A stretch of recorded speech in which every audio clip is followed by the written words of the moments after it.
Okay, so today I'm going to be going through the IB Economics IA process.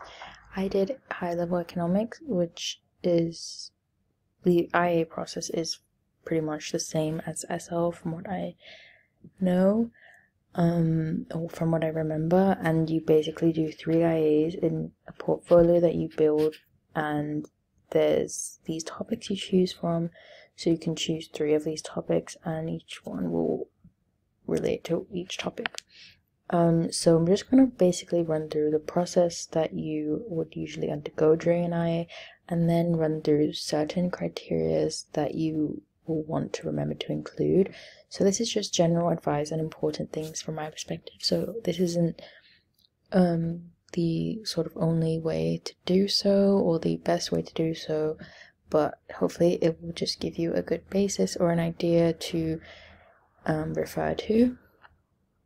So my first IA was on macroeconomics, and it was about taxes on vaping, e-cigarettes and things. And okay, the first thing I would say is choosing your article. So this article was kind of, I would say, a little bit of a commonly used article or like a topic.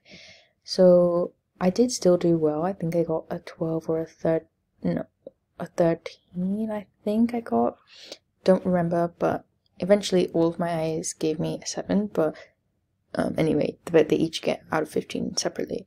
Anyways, I think that I could have chosen something a little more unique, but it was my first IA, so I wasn't really too sure about the process. Oh, on that note, also, you kind of get better at IAs as you do them.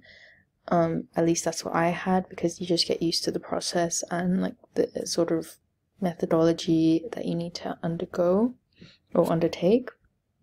As you can see, you need to highlight the important parts of your article as these other parts that you may be referring to in your actual IA. So you need to copy and paste the whole article in the beginning. Then you begin your IA. So I'm just going to run through what is really important and sort of the structure that I use, like the sort of general structure I used. So first of all, you want to do a bit of definition, overview of what's happening, the theory, and then you want to start going into like more detailed theory, going into diagrams. Very crucial that you have good diagrams, very unique to the article. So you want to be specific here with the labels on your axes and everything, and try to just make it very well thought out and clear. And you basically explain the theory in a lot of detail, and then you sort of go on to your analysis. So what are the impacts of this indirect tax, for example? So I'm talking about misallocation of resources and deadweight loss of welfare, consumer and producer burden from the indirect tax here. So I'm saying how the price has gone up, this, and then the reality is that this happens. And then I'm talking about different stakeholders involved, so the firms, markets, parallel markets may arise, consumers, producers, and making sure that you're using quotations and making it very, very specific to your article, and making a very nuanced comment on the impact of whatever is happening economically. So, you can say different pros and cons, or yeah. So use words like conversely, besides, like those types of words to show differing perspectives, but make sure everything is still relevant to your IA and nothing too out there or nothing too excessive. Like, you don't need to be doing extra research, really. You can just rely on the article and your theory that you've been learning in your lessons.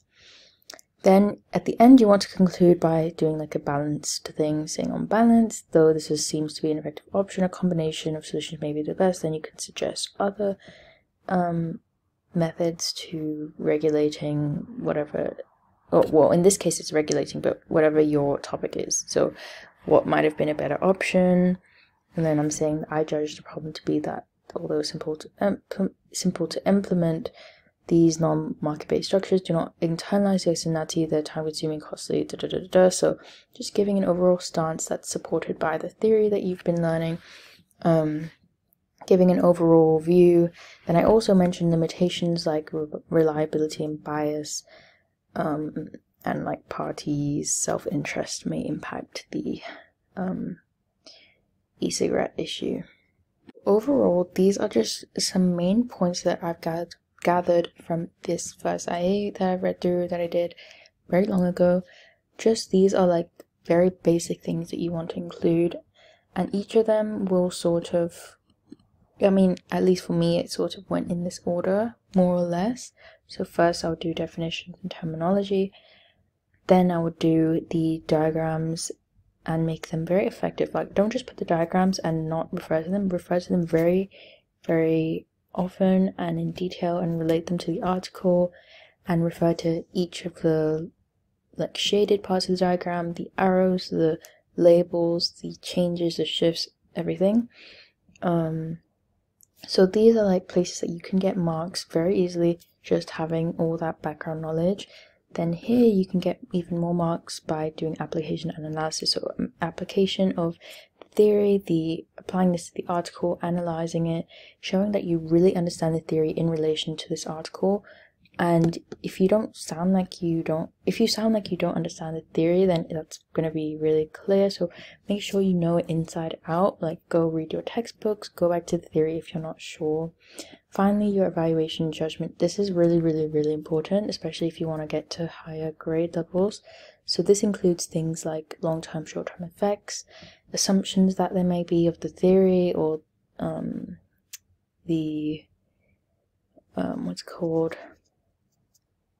assumptions of the stakeholders, maybe, biases that might be involved in the article per se, weaknesses of the theory, strengths of the theory as well, of course, stakeholders, again, different perspectives involved, and priorities that they may have, and then pros and cons, obviously, which is a very basic economic skill to have, is weighing out pros and cons.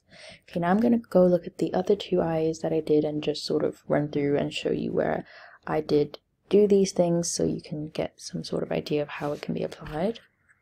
So this is my macroeconomics IA on expansionary monetary policy in Nigeria. So here I'm highlighting the parts that I want to refer to. It's really good to have an article. Oh yeah, again, when choosing an article, read it really well. Look if it has good figures you could use. It's a reliable source.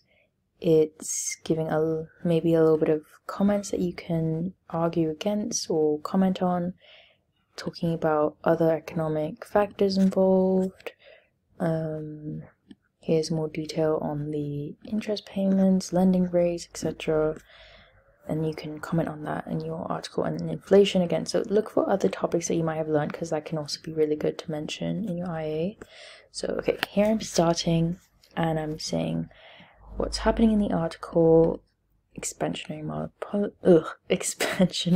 monetary policy is being used. So I'm saying, like, I can tell that this is what's happening. Quotes, very important. This policy appears to be attempting to fundamentally boost growth in Africa's large economy, increase economic growth. So nice, simple overview, very applicable to the article. Then I'm going straight into the theory and using a lot of terminology here. So I'm saying, what's expansionary monetary policy? It's when this happens. I'm talking about all this good terminologies here.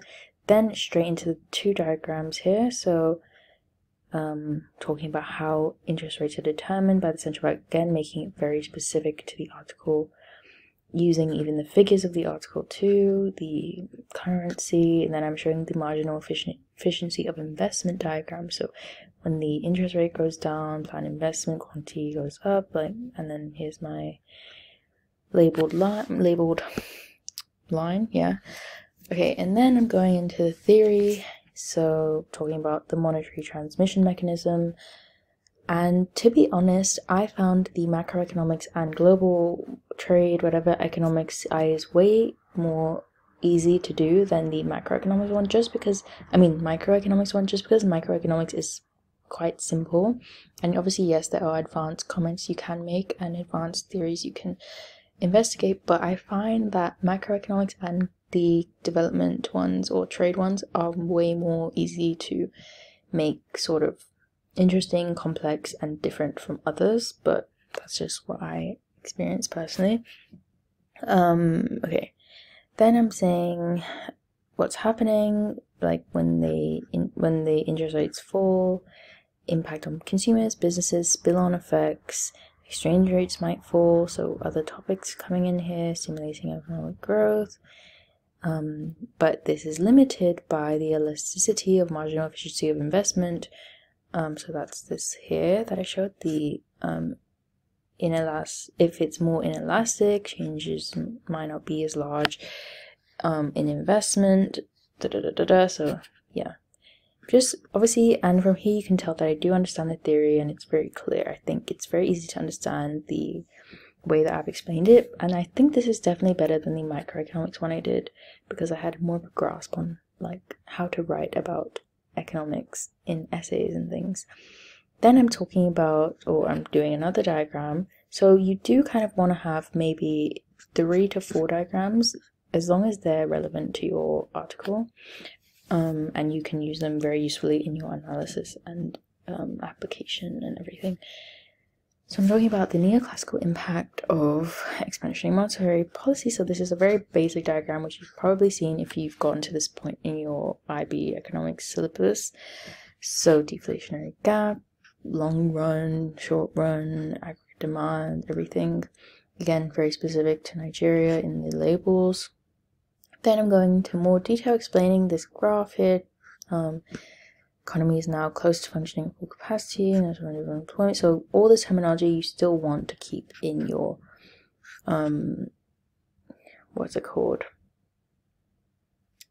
article throughout. So don't just do it at the beginning, but keep it throughout. Then finally going into my evaluation. So in favor of the policy is this, and this. It can be implemented quickly, using quotes again, very, very important to keep the quotes throughout. Then I'm saying at the same time, however, and then all of these sort of cons. So might have trouble calculating the impact of a cut. Planned investment might not increase due to the pre-existing recession, which I saw in the article. Inflation has been above target, so it might continue to accelerate. Stagflation, so using more terminology, another economic concept here that is very relevant, so I'm not just randomly adding in complex ideas, but I'm actually using them effectively. Then I'm saying this is my conclusion. So I'm saying these limitations enforce the notion, as Keynes stated, that monetary policy is like pushing on a piece of string. So nice little quote here, and then I said, thus I judge the problem to be that, so I'm using this phrase again here, like I did in the first IA. So whilst this could be effective in mitigating the looming recession, the central bank is concerned about the uptick in inflation rates, so it might be best to have a combination as the most efficient option, but this depends on the priorities of the central bank, of course, because different policies can target different economic things, growth, inflation, etc. So yeah. And now I'm going to go on to the final IA and sort of just give a little overview of that one. So my final IA, which was on international econ, was an import quota one. So again, highlighting units that I could use, background, like what was happening in the economy, quotes I could use, and then going straight into it. I'm explaining what's happening in the article, using units, terminology, definitions, straight to the diagram with a lot of detailed labels specific to the article, explaining every single part of that diagram, what's going on in detail, showing that I fully understand it. Then I'm going on to the diagram showing what's happening and then explaining that very clearly. Then I'm going into different perspectives, analyzing Australia's perspective, Chinese consumers, Chinese producers, firms, downstream industries, weighing out the pros and cons, and regardless of this, and this, And again, I'm saying I judge the problem to be that on balance, even despite this, I think this is the case. So very clear conclusion.